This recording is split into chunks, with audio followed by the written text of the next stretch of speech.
प्रसार भारती प्रस्तुत करता है नेशनल बुक ट्रस्ट के सहयोग से तैयार कार्यक्रम स्टोरी लाउंज। ये समय है स्टोरी लाउंज का।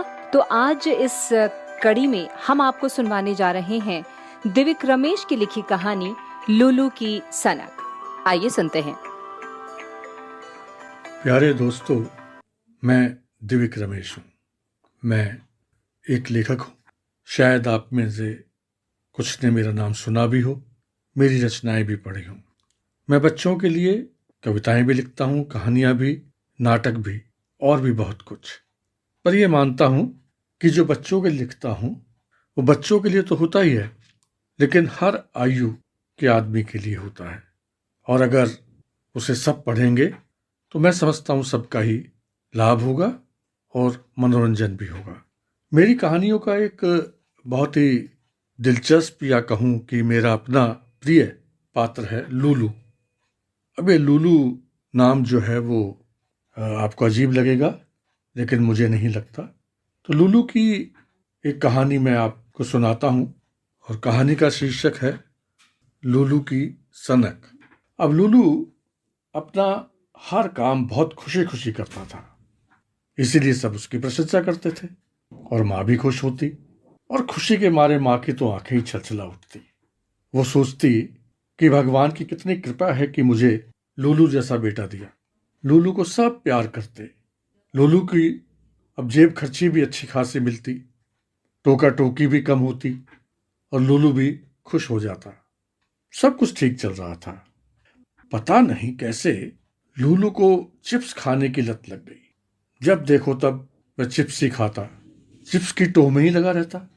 जेब खर्ची भी चिप्स पर ही खर्च कर देता। माँ बड़ा अच्छा अच्छा खाना बनाती, पर लूलू को तो उसे देखने तक का मन ही नहीं करता। उसे तो बस हर वक्त चिप्स की रट लगी रहती, और वह भी मसालेदार चिप्स। माँ समझाती, पर क्या करती, हार कर उसे चिप्स ही देने पड़ते। कुछ खाए तो शायद ठीक हो जाए। कुछ दिन तो ऐसा चला, लेकिन माँ की चिंता बढ़ती गई। एक दिन माँ ने लूलू को समझाने की कोशिश की। देख लूलू, मैं तुझे चिप्स खाने से रोकती नहीं, पर हर वक्त चिप्स खाना सेहत के लिए ठीक नहीं। सब कुछ खाना चाहिए, क्योंकि हर चीज में गुण होते हैं। लूलू सुनता, पर माँ की बातों को बस उपदेश समझता और अनसुनी कर देता। माँ तो बहुत ही परेशान रहती, हर वक्त सोच में पड़ी रहती, क्या करूं, कैसे समझाऊं लूलू को। और लूलू था कि जैसे तैसे रोकर झगड़कर प्यार से बस चिप्स ही मांगता रहता। लंच के लिए भी, सुबह के नाश्ते के लिए भी, रात के खाने के लिए भी। माँ कहती, देख लूलू, कितने प्यार से बनाया है मैंने तेरे लिए खाना, तो खाकर तो देख, न अच्छा लगे तो मत खाना। पर लूलू के कानों पर जूं तक नहीं रेंगती। वो माँ की बातों को अनसुनी कर देता। माँ ज्यादा कहती तो रूठ जाता। उसे तो बस चिप्स ही चाहिए थे। उसे पता ही नहीं था कि उसकी सेहत पर उसका कितना बुरा असर पड़ता है। माँ बहुत परेशान हो गई। एक दिन स्कूल से भी शिकायत आ गई।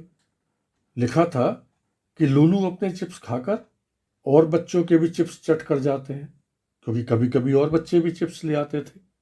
कभी कभी तो चुरा कर और छीन करके भी खा जाता था। अब तो माँ को बहुत ही परेशानी हुई। वह टीलू की माँ के पास गई। टीलू वही जो लूलू का दोस्त भी था। टीलू की माँ को लूलू की माँ ने सारी बात बताई। टीलू की माँ भी चिंता में पड़ गई, पर थोड़ी देर सोचती रही और कुछ ही देर बाद वो मुस्कुराने लगी। उसकी आंखों में चमक भी आ गई। लूलू की माँ समझ गई कि टीलू की माँ को जरूर कोई तरकीब सूझ गई है। बात सही भी थी। टीलू की माँ ने लूलू की माँ के कान में वह तरकीब बता दी। सुनकर लूलू की माँ बड़ी खुश हुई। अगले दिन लूलू की माँ भी लूलू के साथ उसके स्कूल गई। अकेले में टीचर जी से मिली। उन्होंने टीलू की माँ की जो तरकीब थी वो टीचर जी को भी बता दी।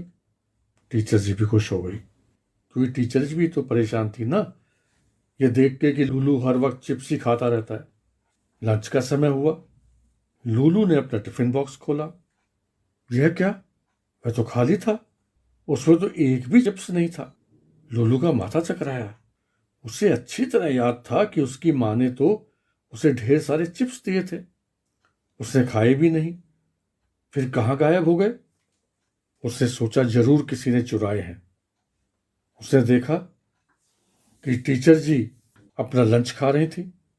वह टीचर जी के पास गया और कहा, टीचर जी, मेरा टिफिन तो खाली है, मेरे चिप्स गायब हो गए हैं, किसी ने चुराए तो नहीं? टीचर जी ने सबसे पूछा, क्यों भाई, किसी ने लूलू के चिप्स चुराए तो नहीं? बच्चे बड़े हैरान थे। उन्होंने कहा, टीचर जी, हम तो कभी कभी चिप्स लाते हैं, उन्हीं को लूलू चुरा लेता है। हम क्यों चुराएंगे लूलू का चिप्स, हम तो अपना अपना लंच खा रहे हैं। सुन लिया लूलू? मैडम ने कहा। लूलू को कुछ समझ नहीं आ रहा था। उधर भूख थी कि उसे तड़पा रही थी। मैं बहुत बेचैन हो रहा था। उसने टीचर से फिर कहा, टीचर जी, मैं क्या करूं, मुझे बहुत भूख लगी है। टीचर ने कहा, लूलू मैं भी क्या करूं, तुम तो चिप्स ही खाते हो, उसके सिवा कुछ खाते नहीं हो। मेरे पास तो गोभी का पराठा है, मैं तो यही दे सकती हूँ, पर क्या करूं, तुम तो खाओगे नहीं।